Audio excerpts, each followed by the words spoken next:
നമസ്കാരം. മലയാളി വാർത്ത health and വെൽനസിലേക്ക് എല്ലാ മാന്യപ്രേക്ഷകർക്കും സ്വാഗതം. വൃത്തിയുടെ കാര്യത്തിൽ നമ്മൾ മലയാളികൾ എപ്പോഴും മുന്നിലാണ്. നമ്മുടെ ശരീരം വൃത്തിയാക്കുക, നമ്മുടെ ചുറ്റുപാട് വൃത്തിയാക്കുക, വീട് വൃത്തിയാക്കുക, അതിനൊക്കെ നമ്മൾ വലിയ പ്രാധാന്യം കൊടുക്കുന്നുണ്ട്. പ്രത്യേകിച്ച് നമ്മുടെ സൗന്ദര്യ സംരക്ഷണം വൃത്തിയാക്കുക അതിലൊക്കെ നമ്മൾ വലിയ പ്രാധാന്യം നൽകുന്നവരാണ്. അപ്പോൾ നമ്മുടെ ശരീരത്തിലേക്കൊന്ന് നോക്കിയാൽ മനുഷ്യ ശരീരത്തിലെ ഏറ്റവും അഴുക്ക് നിറഞ്ഞ സ്ഥലം എവിടെയാണെന്ന് അറിയാമോ? പലരും കരുതുന്നത് അത് വായയായിരിക്കും, അല്ലെങ്കിൽ പിൻഭാഗമായിരിക്കും എന്നായിരിക്കും. പക്ഷേ നമ്മുടെ ശരീരത്തിലെ ഏറ്റവും അഴുക്ക് നിറഞ്ഞ സ്ഥലമെന്ന് പറയുന്നത് പൊക്കിളാണ്. പലപ്പോഴും നമ്മൾ പലരും വൃത്തിയാക്കാൻ മറന്നു പോകുന്ന ഇടവും പൊക്കിൾ തന്നെയാണ്.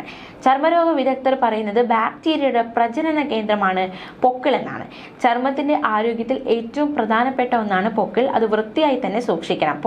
പൊക്കിൾ വൃത്തിയാക്കിയില്ലെങ്കിൽ എന്ത് സംഭവിക്കും? പൊക്കിളിൽ ധാരാളം അഴുക്ക് അടിഞ്ഞുകൂടും. എണ്ണ, വിയർപ്പ്, ചർമ്മത്തിലെ മൃതകോശങ്ങൾ, തുണിനാരുകൾ ഇവയെല്ലാം പൊക്കിളുണ്ടാവും.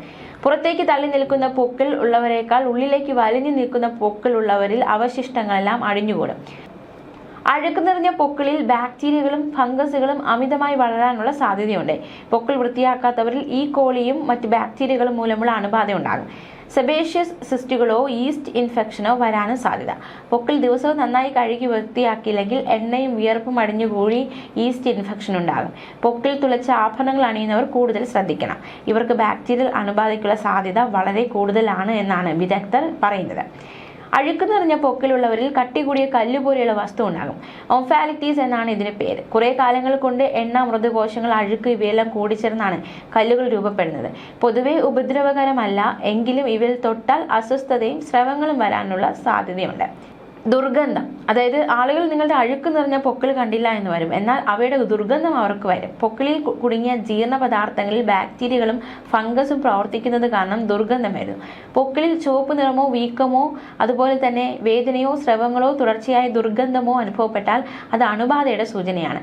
വൈദ്യസഹായം തേടേണ്ടത് പ്രധാനമാണ്.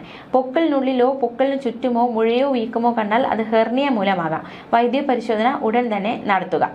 ഇനി എങ്ങനെ പൊക്കിൾ വൃത്തിയാക്കാം എന്ന് നോക്കാം. ഉള്ളിലേക്ക് കുഴിവുള്ള പൊക്കിൾ വൃത്തിയാക്കാൻ ഏതാനും മിനിറ്റുകളെ വേണ്ടുള്ളൂ. കോട്ടൺ സ്വാബോ ചെറിയ തുണിയോ ചൂടുവെള്ളത്തിൽ മുക്കി പിഴിഞ്ഞതുകൊണ്ട് പൊക്കിൾ വൃത്തിയാക്കാം.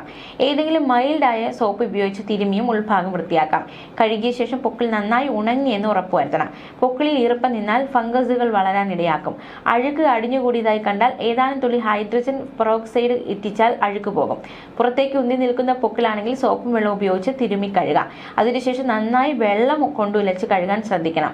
പൊക്കിൾ ആഴ്ചയിൽ 2 തവണയെങ്കിലും കഴുകി വൃത്തിയാക്കണം. വർക്കൗട്ട് ചെയ്യുന്നവരും ഇറുകിയ വസ്ത്രം ധരിക്കുന്നവരും പൊക്കിളിൽ വിയർപ്പ് അടിഞ്ഞുകൂടുമെന്നതിനാൽ മിക്കവാറും ദിവസങ്ങളിൽ പൊക്കിൾ വൃത്തിയാക്കുക.